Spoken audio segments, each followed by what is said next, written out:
We first wanted to acknowledge that this has been a tumultuous day in American politics, but we felt that since there's nothing we can do about it right now except watch the news, this session will serve as a welcome break from that. So thank you for being here.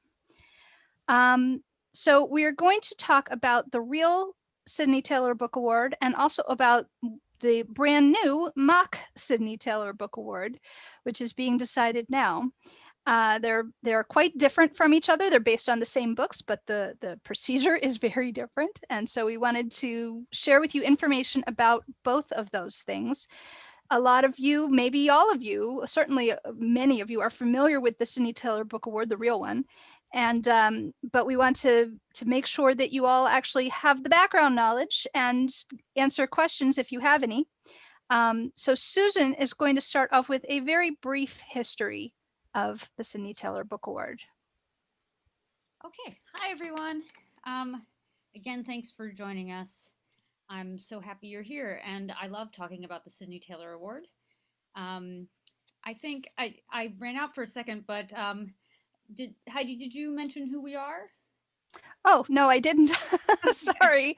So Susan Cassell and Rebecca Levitan and I are all, well, Susan and I are past chairs of the Sydney Taylor So Book is Award. Rebecca. Rebecca is about to be the past chair. Are you past chaired now or about to be? Anyway, she's at the turning point. We're getting there. I'm not there yet.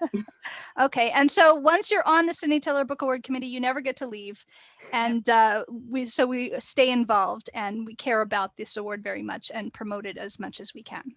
So yeah, so so as a past chair, so the Sydney Taylor Book Award, the background is that it wasn't always called that, and it was a literary award given by the Association of Jewish Libraries. It started in 1968, and the first award was given to The Endless Step, which is by Esther Hotzig, and it's and I see Jackie is a big fan, and it in 1978. Oh, my volume is low. Oh, I'm sorry. Really? I don't know how to increase that because my computer says it's very high. well, just make sure you lean in so that you're close to your mic. Okay. All right. That sounds like a book. Okay. Okay. So in 1978, after Sydney Taylor died, the name was changed to the Sydney Taylor Award.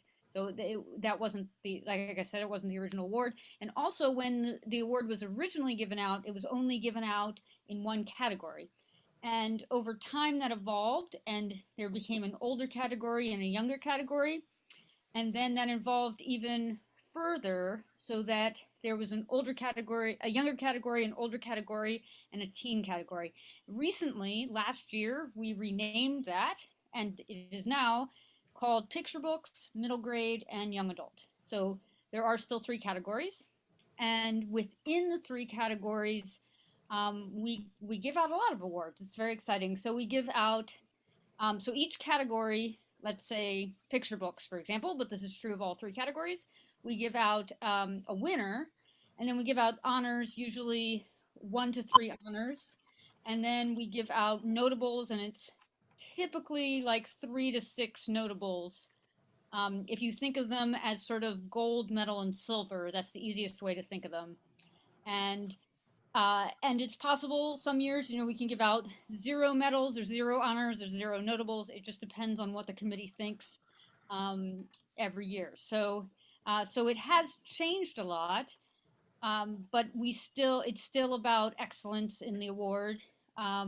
There are currently 7 members of the committee, and right now it's a 2-year term. So you go on. So you're on for 2 years, but you're not on, like on the Newbery and Caldecott, everybody starts together and everybody ends together. Whereas this, you start, like half the people start in 1 year and half the people start in the other year. So there's always people who know what they're doing mixed with the newcomers, and it's a nice mix. Was that everything in my notes, Heidi? Did we talk about who Sydney Taylor was? Oh, well, that's kind of important.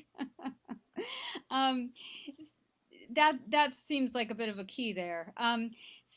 I mean, you may, or most of you probably are familiar. Sydney Taylor is the author of a series of books called All of a Kind Family, really often seen as like definitively Jewish children's books, and um, and so they're named in her honor. And her daughter, Jo Taylor Marshall, is currently the benefactor of the award. Right. And they were kind of turning point books. All of a Kind Family were sort of the first widely popular, widely read books with Jewish characters, besides Bible stories, books that were aimed at all readers, not just Jewish readers, but that featured Jewish characters and Jewish content. Yeah, but really a game changer in the Jewish children's book community. Yeah. Heidi, Yes? they were originally done to tell her daughter, Jo, Right. immigrant stories because there were no Jewish stories for children in the early 50s. And the way they were published was she used to dance for Martha Graham dancers. She always wanted to go on the stage. And Jo went away to camp for the summer, and the drama counselor got sick. So they asked Jo if she would come up, Sydney, I'm sorry, if she would come up and be the drama counselor. And she said yes. And while she was out of town, the Follett Publishing House announced a contest. And the winner of this contest would actually have a manuscript published. So without telling her, her husband goes in her desk and picks up one of these stories and submits it to Follett, who didn't know anybody Jewish, had never read anything Jewish, had never published anything Jewish, but this woman won the award. And so they had to publish it, and they decided it needed pictures. How they picked this woman to do pictures, I can't tell you, but she had something wrong with her face, and she refused to be seen in public. However, she had absolutely no idea what was going on in the text. She wasn't Jewish. So she had to keep writing to Sydney Taylor and go, what's Shabbat? What's Hanukkah? What's a menorah? What's this prayer? And they finally get the books put together. And actually, it's the only one she did illustrate. But the illustrations were so successful, every other illustrator they hired had to copy her. Ellen, thank you for that story. That's awesome. I knew part of it, but not all of it. That's great. It's wonderful to have past committee people here we have this cumulative knowledge here. And Heidi, can you talk about this part of that story that Ellen mentioned about that Follett contest and what AJL has done with it now? Sorry, say that again. What was the question? I said, could you talk about the part of the story that Ellen mentioned about that Follett contest and what AJL has done now in honor of that? Oh, you mean the Sydney Taylor Manuscript Award? The Manuscript Award. Right. Yeah. So Sydney Taylor Manuscript Award is a separate award from the Sydney Taylor Book Award, and it is for an unpublished manuscript for middle grade readers of Jewish content. And I do not remember what year it began, but for quite a few years that has. You'll tell us. You'll look it up for us. Yeah. So that is, and it's for someone who has not already published Jewish children's books. They could have published like an adult book or something. But that's another wonderful award to be aware of for people who are aspiring writers. And that boost of getting that award and sort of stamp of approval can help a book get published. There have been quite a few manuscript winners that have subsequently been published and even gotten further recognition. I'm not sure if any manuscript winner has ever won a gold. Maybe it has. Wasn't Brenda Ferber's Julia's Kitchen, was that a gold winner? It certainly won some level of book award status, and that was a manuscript book. So they do often get recognized twice in some way by AJL.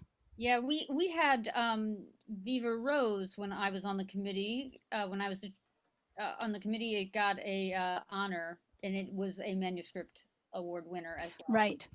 So it is possible to get doubly recognized, doubly awarded. Right. Good. So now that we've talked about the history, Rebecca, do you want to tell us a little bit about the process that as it currently exists? So the process as it currently exists is we get pretty much every single book possible with any sort of maybe Jewish content, from picture book all the way up through IA. For the committee, we email the publishers, we say, hey, we want to check out your book. They send it to us. And everybody on the committee reads the books. We generally get 60 to 80 picture books, 30 to 50 middle grade, depending, and about 20 or so YA books. And then everybody scores the books. 5 being, I love this, I think it's well written, I think it authentically portrays the Jewish experience, I want it to win. A 4, I think, it should be an honor book. A 3, a notable. 2 or 1, it's, it's not well written, or it has issues with the Jewish content. And then I compile all those scores and our top scorers are the ones we discuss for deliberations. So if we were to have something that was like a runaway score, everybody gave it a 5, that would automatically be declared the winner. But generally the top couple scorers are sort of within a point or 2. And so those we discuss, and then we vote, and then we discuss some more, and then we vote, and we end up with a list of our winners, honors, and notables for each category, which you will hear about at the Youth Media Awards on January 25th, where we will be announcing them. Yes, that is very exciting development that happened in 2019, I think. Yes. This Right. is the 3rd year, so Yeah. whatever. 2019. Right. Yeah. So explain what the Youth Media Awards is, Rebecca. All right. Well, if you're not familiar, the Youth Media Awards is when the American Library Association does a big announcement of all the awards that they give out: the Newbery, the Caldecott, the Coretta Scott King, the Schneider Award, the Stonewall Award, the Odyssey Award, the Alex Award, a bunch of awards. What? There's like 20. There's 20. There is 20. As an ALA affiliate, the Association of Jewish Libraries, Apollo, which is the American Pacific Asian Library Association, and ILA, which is the American Indian Library Association, we're all affiliates.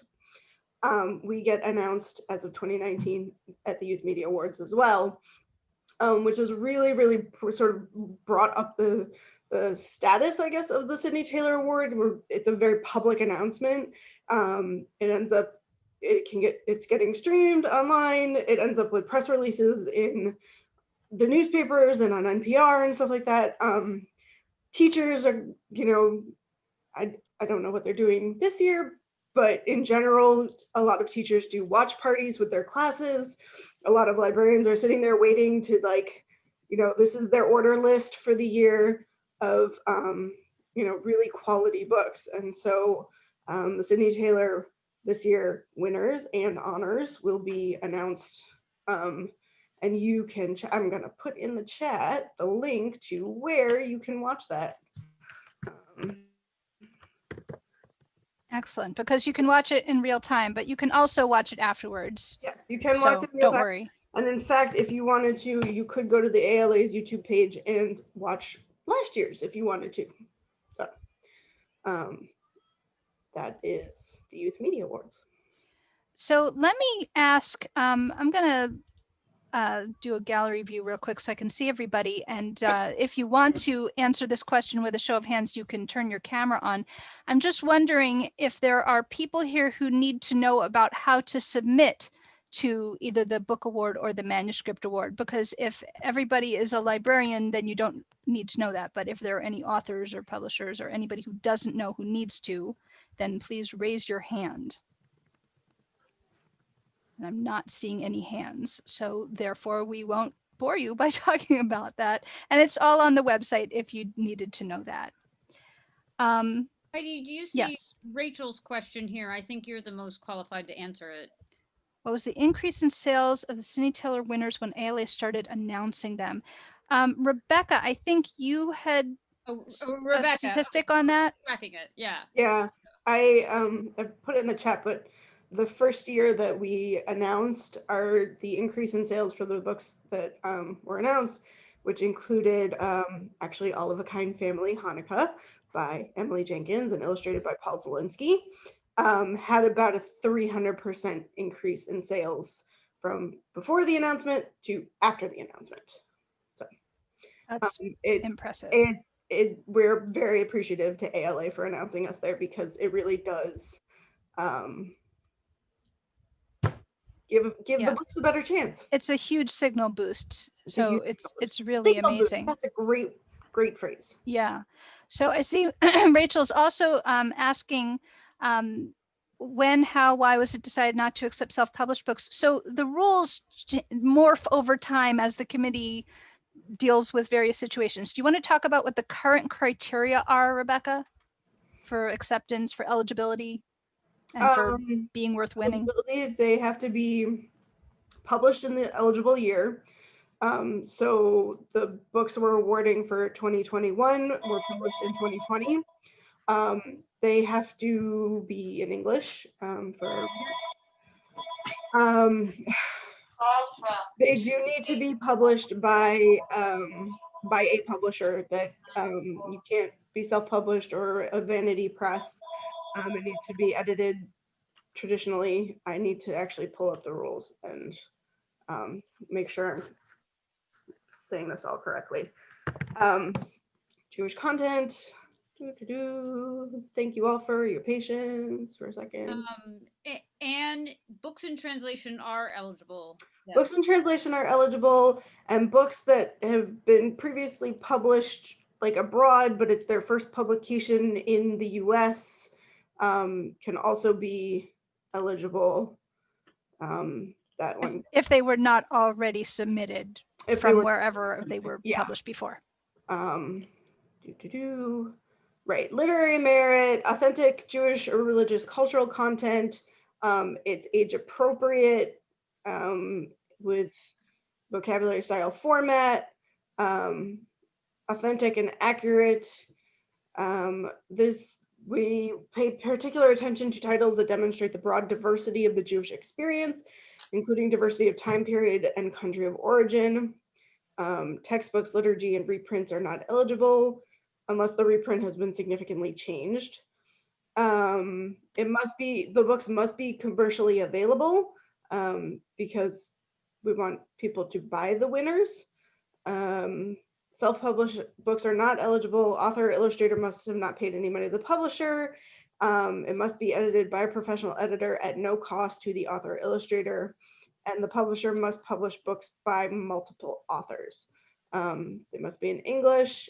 And like we said, if it's been published in multiple countries, it can be considered for the award, provided it hasn't been previously submitted. So to go back, I just want to make sure we answer this question of the when, how, why about self-publishing. I would say when was maybe 2 years ago, Rebecca? Is that about right? Yeah.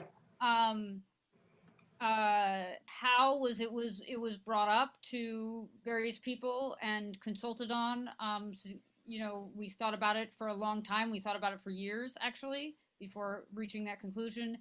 And the why was over years and years and years of observation and receiving the books, we did not find the quality of the books to measure up to the standard. What would you say, Rebecca? Yeah. If anyone's familiar with Ronald Balson, or I can't remember the author, but the book The Dead of Tamar, both of those were originally self-published and picked up by publishers. They're adult books. My point being is not everything is that. Often with the children's books, And we were finding that it was just starting to bog down the reading that the committee would need to do, and they just weren't at the same level as everything else. And so it became clear that to just not accept them made everyone's lives easier. Yeah, and the majority of them were like individual account Holocaust stories, and they, Right. you know, right. They weren't. They were really becoming a problem, and so it was not a decision taken lightly by No. any means. I want to address the Janice's question, how much Jewish content is necessary? That's a good question. It really can, this is the most Jewish answer. Ready? It depends. It depends. It can really vary. I often like to say that I prefer Jewish people doing Jewish things, but sometimes it comes down to, does it feel really Jewish?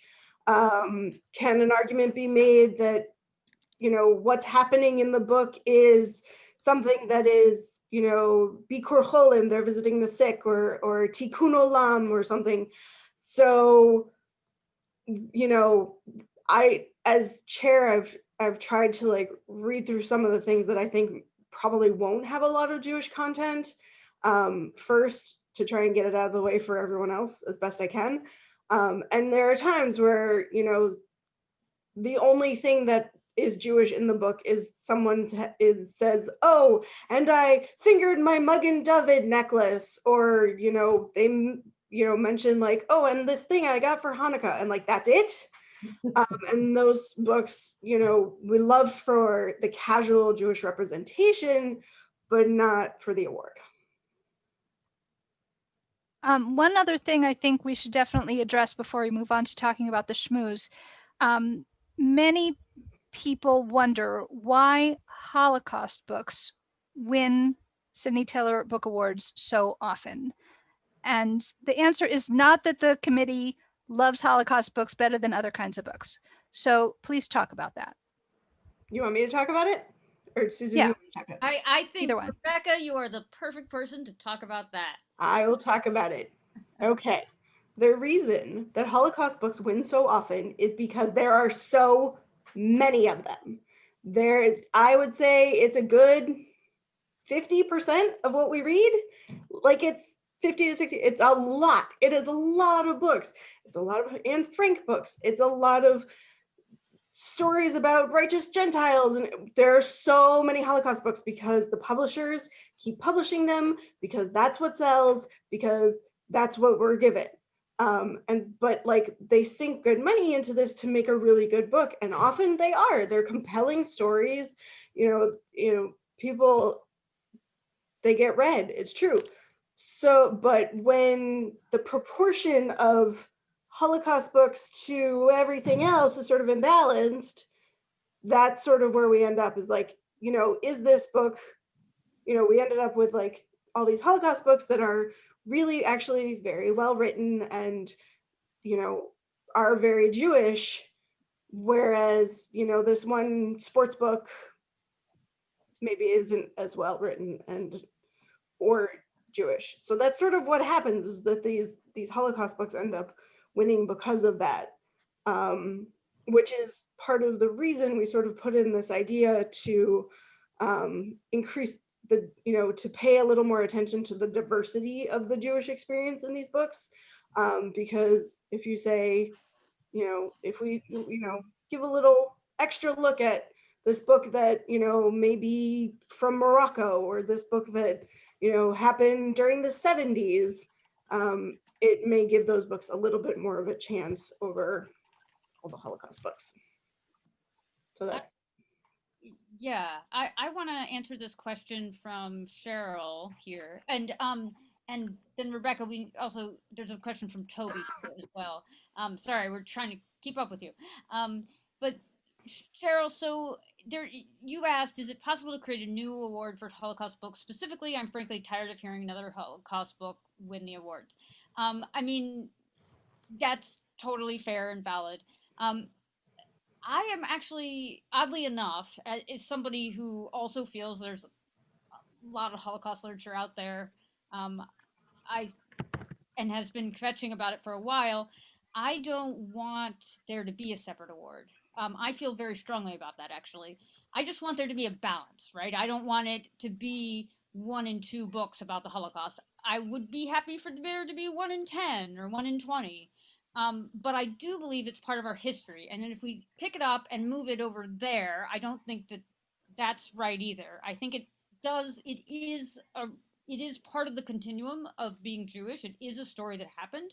I do want to represent it. I just don't want to represent it as heavily as it's being represented right now. Right. Um, Plus, the other thing is if you make awards for things, you're signaling to publishers, and it's important.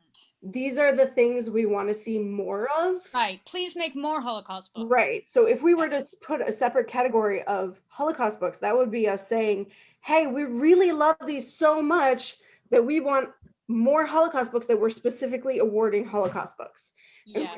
we don't want that. And I will say also there is a category is a Holocaust category in the National Jewish Book Award for specifically for Holocaust books. Yes.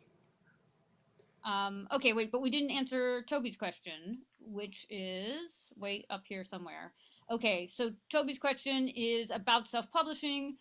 What publishing and equity issues, something which Own Voices talks about, just to bring up. So the idea here is that there are some authors who maybe can't get published traditionally and they're self-publishing, and are we ignoring them? Is that, I think that's the question. Yes. Okay. Don't all jump in at once, Heidi and Rebecca. I think I want to hear from everyone. I want to hear all voices in every way. But it's just the quality of the book problem has generally been the issue. Rebecca, what would you say about that? I mean, it's tough. It's tough. The other thing, I think the thing also, I mean, when it comes to the self-published things,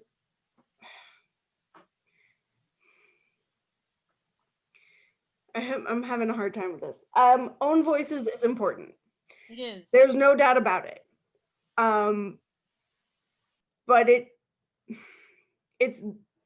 I think it's gotten skewed over time, because it really, my understanding, and people are free to correct me if I'm wrong, was that Own Voices really comes from the idea that if you have 2 authors writing about a subject and one author is not of that group writing it and one author is of that marginalized group writing about it, it's preferable to take it from the author of the marginalized group to write about their own thing. It's turned into some sort of weird policing thing where like people are like, you can't write about anything else if you're not of that group, which I don't agree with. And I, as much as I want everyone to be able to write and tell their stories, I also want the stories to be good. And if that means that it's gonna be from, a traditional publisher, from maybe not necessarily an Own Voices person, I'm okay with that. Me personally, not everybody on the Sydney Taylor committee, not AJL, me personally.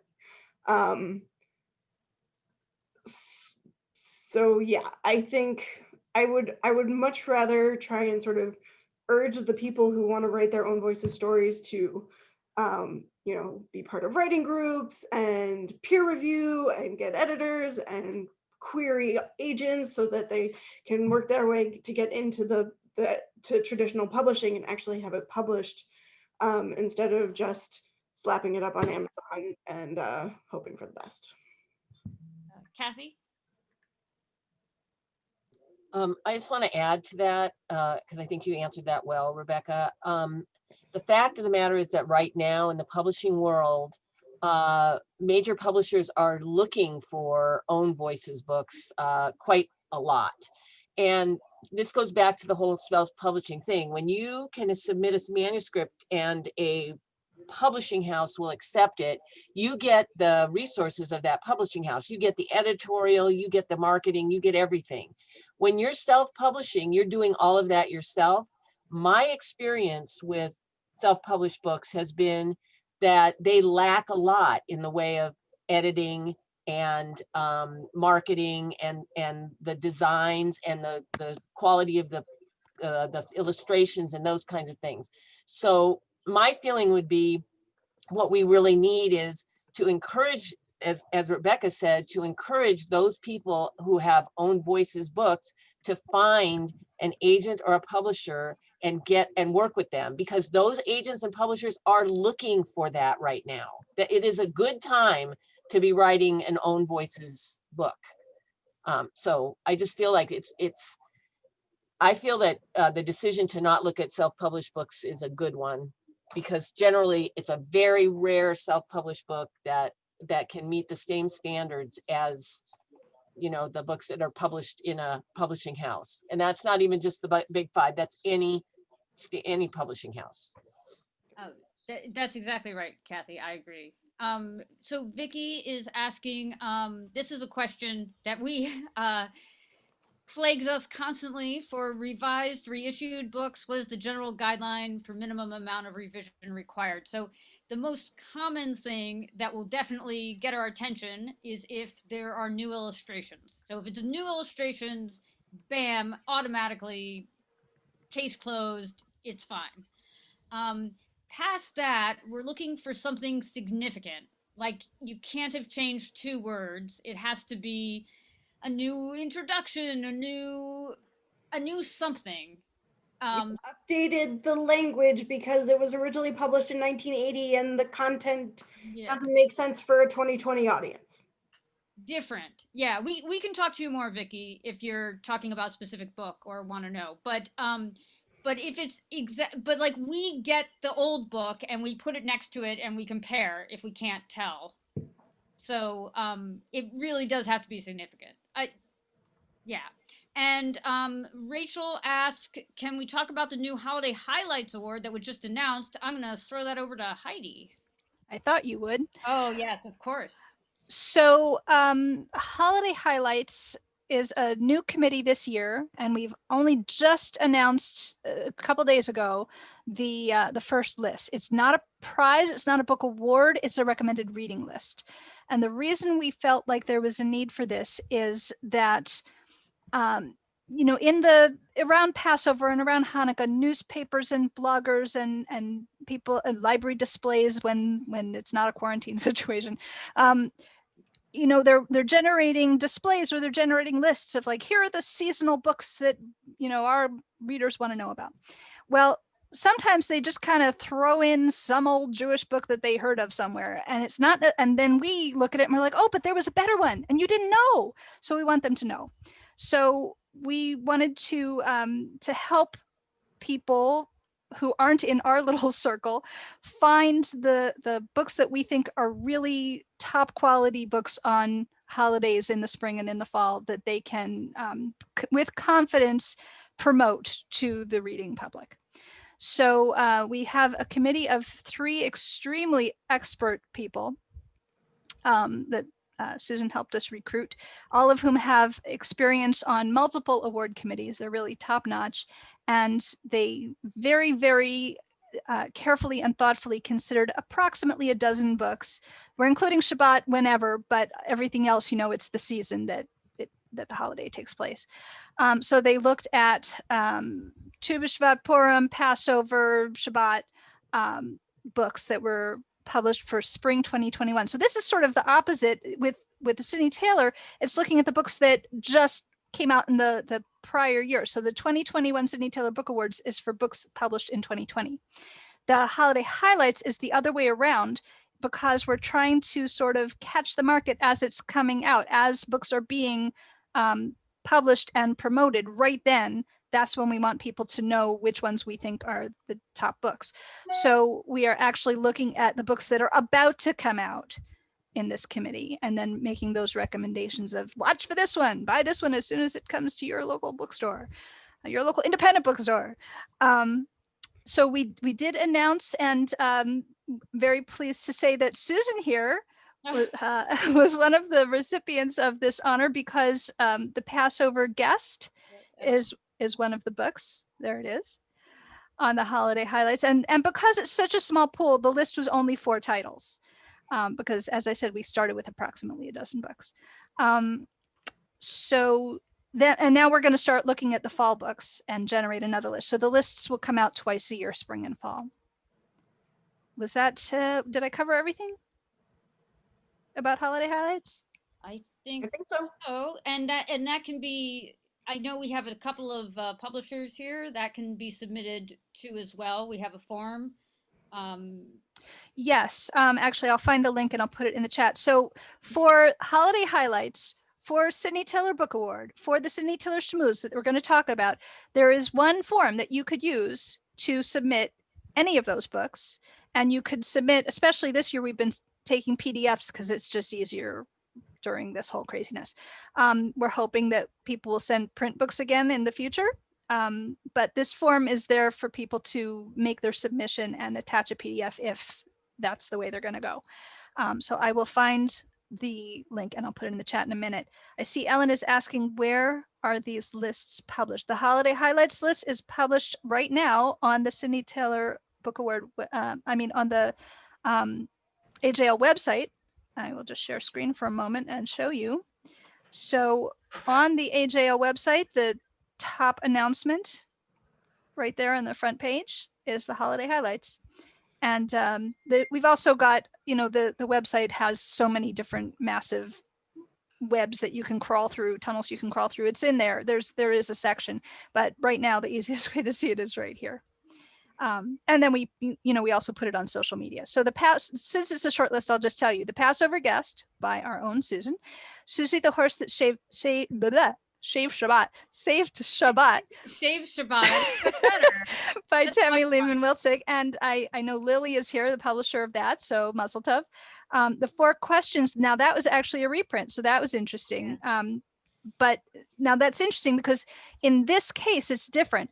It was not changed that much, but with the holiday highlights, it doesn't matter if it's different. It matters if it's current.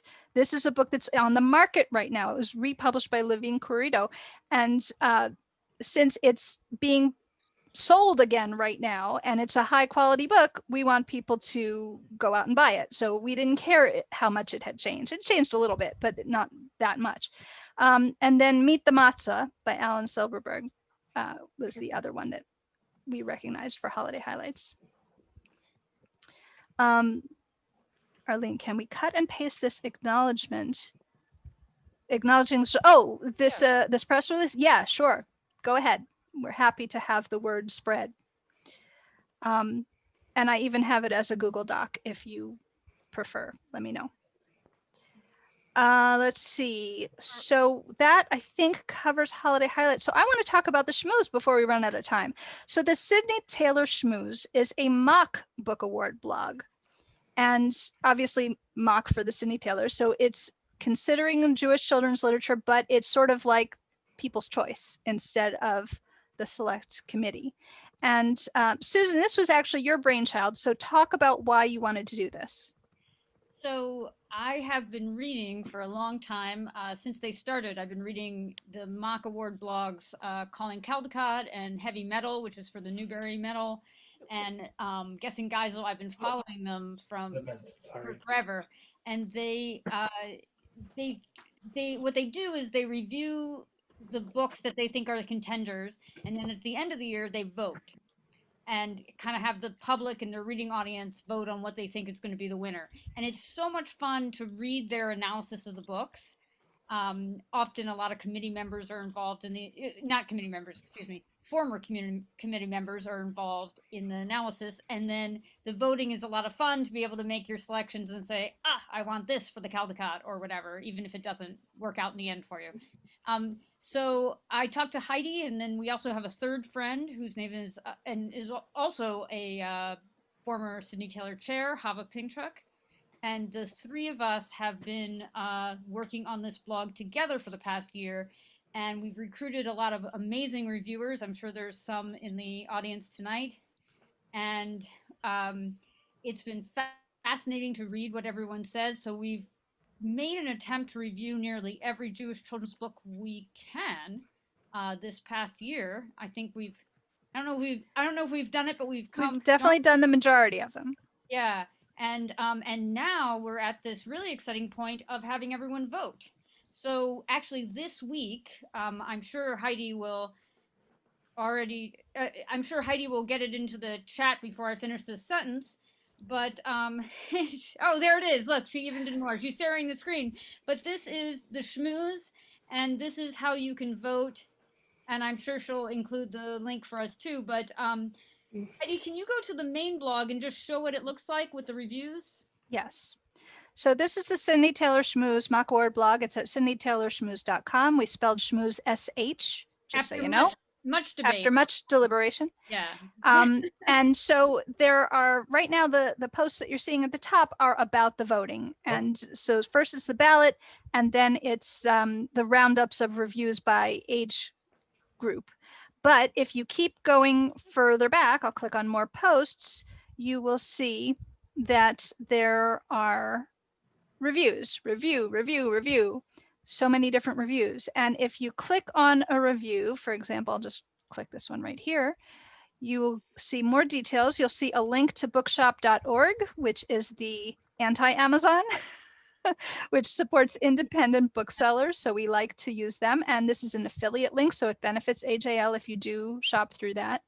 And then you can see down here, as I mentioned, actually, if anybody heard my podcast episode where we talked about the Sydney Taylor Shmooze, we put a bio at the bottom of the reviewer because we think it's very important for our reviewers to get credit for the work they're putting in for us. And also because we think it's a way to support the librarians and other people who are doing these reviews, because then it's a really cool thing that you could show your boss and say, look, I'm a macher, look what I'm doing. And it gives your boss something to quell about. So that, and also if any of you in the audience are not already reviewers for us, but would like to be, on every review, there's a thing where you can click right here and sign up to become a reviewer. And there's another spot up at the top. That you yes, that's right. You don't have to do it from within a review. Here, I'll go back to the main page, and you can see the menu along the top includes, if you click on reviewers, you can find out how to sign up.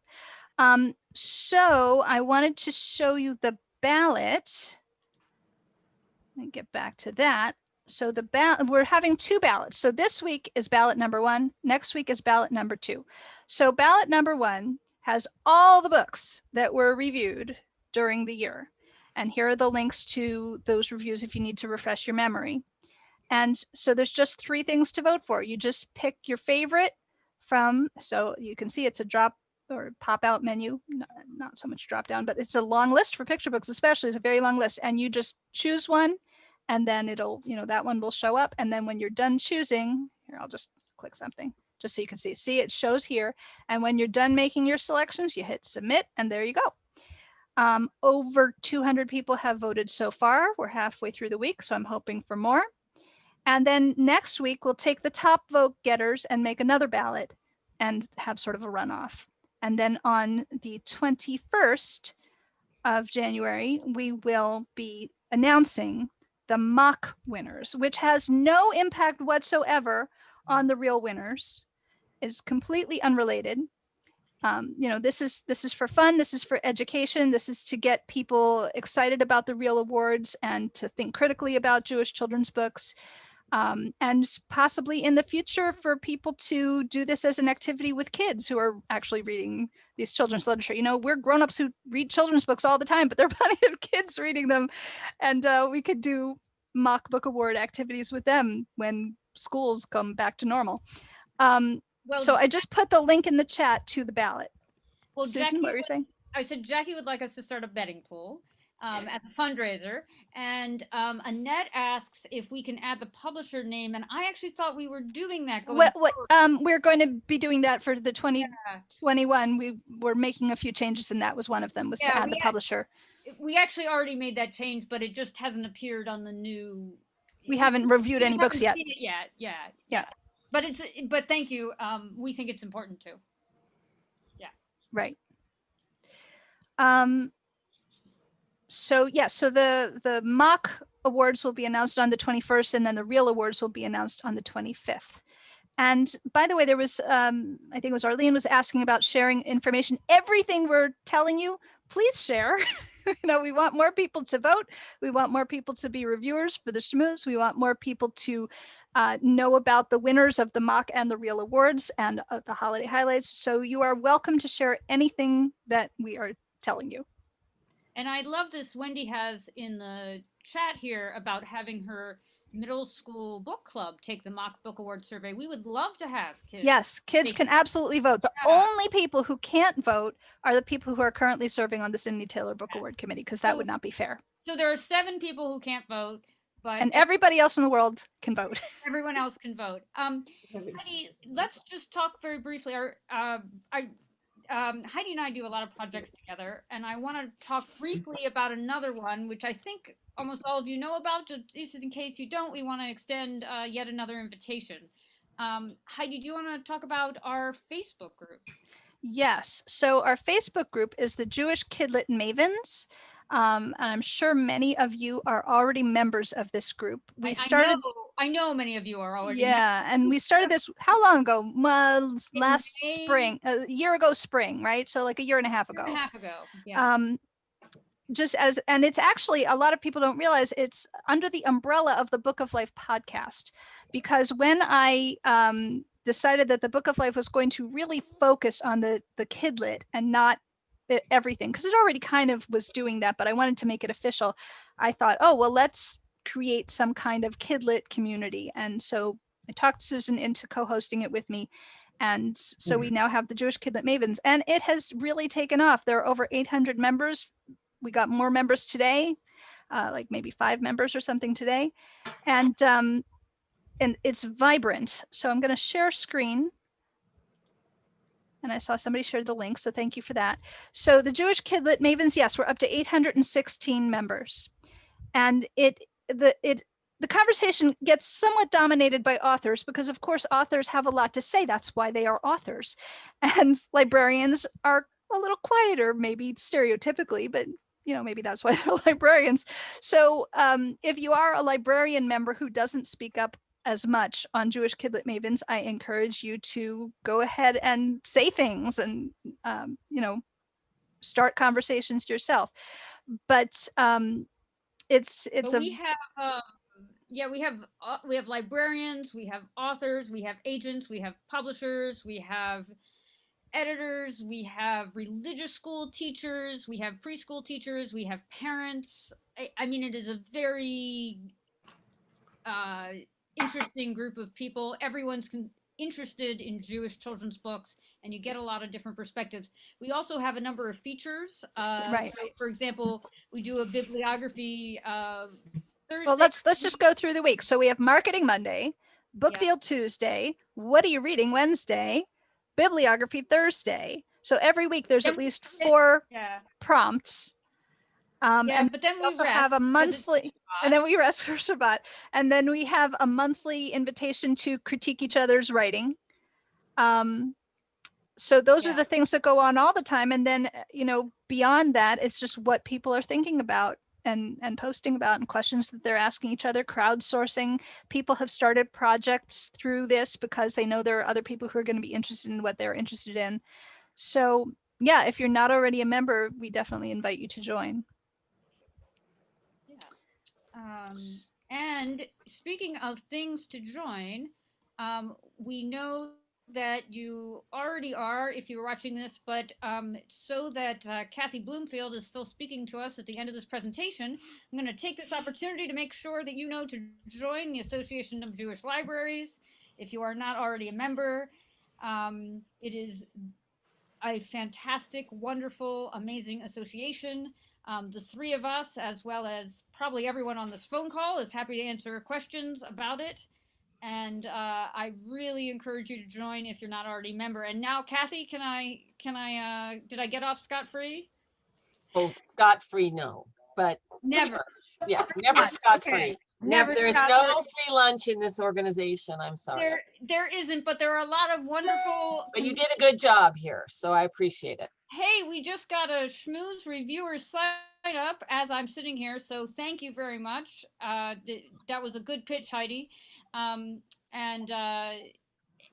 yeah, but I do, if you're not a member of this association, I do encourage joining. We do have people other than maybe what you're thinking of. You don't have to be affiliated with a Jewish association. So, for example, you could be a public library, you could be an author. So there's other ways to join the association. And to me, the last thing I'll say about it is it has been the most valuable professional association that I'm a member, and I'm a member of like 10 associations. So that's saying a lot. Yes. Also, I wanted to say that I'm in and out of AJL meetings of all kinds all the time. Earlier today, Kathy and Rebecca and I were all in a meeting for the AJL conference, which again will be virtual this year. And so again, will be very easy to attend and cheaper than going to a live conference. So we definitely encourage, the registration is not out yet, but we encourage all of you to keep an eye out for that and to attend the AJL conference this year in cyberspace. Or to submit a session proposal. Yes, or even to present, because Yes, we are currently looking for presenters. Presenters and proposers. Kathy, do you see what Jackie just said? No, what did Jackie say? Jackie said the lunch will be free because you'll be making it yourself. So yes. But you can attend in your pajamas. So. That's right. That's right. Maybe we should make that a rule that you should attend in your pajamas. I have attended in my pajamas, so so I think it's perfectly fine, depending on what time the event is. So right, and it's a different time for everybody depending where you are. And thank you, Wendy, for your comment that last year's virtual conference was outstanding. I thought so too. It was the first conference where I don't think we had any complaints, which is amazing. I can't remember any complaint, well, except for that you needed bigger breaks between sessions, but like there were no actual negatives. And no one complained about the food. And nobody complained about the food for a change, or the air conditioning. But yeah, it really was an amazing conference, and I think that we were really looking forward to the chance to repeat that experience. And I want to point out that amazing, outstanding conference was put together in about 6 weeks, whereas we now have over 6 months to put the conference together, and we're working very hard to make sure it's even better than last year's. So just know that we learned a lot, and we hope to apply all of that learning to the next conference in June. Yeah. So we're at 8:25. Does anybody have any questions about any of the things that we have talked about? I know you've been chiming in all along, but has anybody got anything else that they want to comment or question about?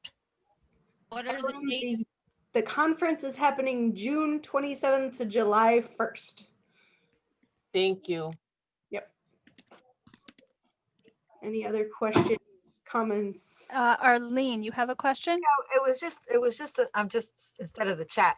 I was thinking when I saw the title, the mock awards, that I don't know, the word mock kind of bothered me as opposed to maybe people's awards. I don't know. It just, mock almost has the connotation of fake, and Right. I see what you're saying, but that is traditionally what it's called, because there are many different mock awards, and we want to be recognized as part of that group that does that. So that's why we use that terminology. But I know what you mean. Is there any other questions or comments? We also actually have a section on the blog where we talk about why we used the word mock. That's right. Yeah. Yeah. So that was explained actually on the website when the whole thing was a brand new project. I also want to point out that, as I mentioned briefly, so I'm sure you guys all know that I host a podcast, The Book of Life, which focuses mainly on Jewish kidlit. And so just recently, in a very meta, looking at your own belly button kind of thing, I interviewed myself and Susan and Chava Pinchuk, and we talked about the Sydney Taylor Shmooze so that my one project could focus on my other project. but because I wanted to signal boost the Sydney Taylor Shmooze and the voting that's happening now, I wanted more people to know about it and to vote.